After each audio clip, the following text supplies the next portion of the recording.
Entassés dans un coin de l'entrepôt, des milliers de masques chirurgicaux sur le point d'être engloutis par une drôle de machine. Voici la Curtain Melt. Et ce que nous allons faire aujourd'hui, c'est traiter des objets comme cet emballage de stérilisation en polypropylène qui est utilisé dans tous les hôpitaux. Une machine à compacter produite par la société galloise de Matt Rapson. Depuis des années, l'entrepreneur aide les hôpitaux du pays à réduire leurs déchets plastiques. Et au milieu des grandes bâches, un objet prend désormais toute la place. Et bien sûr, ce que nous avons, c'est le fléau actuel de notre environnement, les masques. Le masque, un outil indispensable pour barrer la route au Covid-19. En un an, sa production a été multipliée par 200 dans le monde. La plupart sont à usage unique. Dans sa machine, Matt Rapson peut en traiter 2500 à la fois. Le début d'une longue transformation.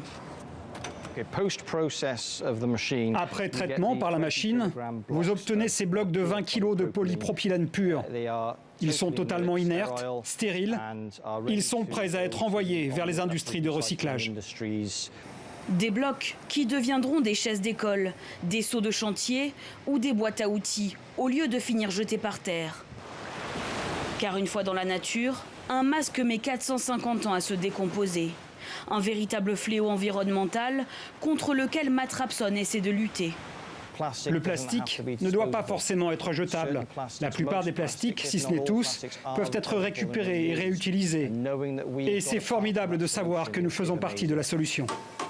Malgré son coût, 70 000 € pour une machine comme celle-ci, la technologie verte du Curtain Melt a déjà séduit 5 hôpitaux du pays. Mais difficile de suivre la cadence, car les masques sont utilisés bien plus vite qu'ils ne sont recyclés.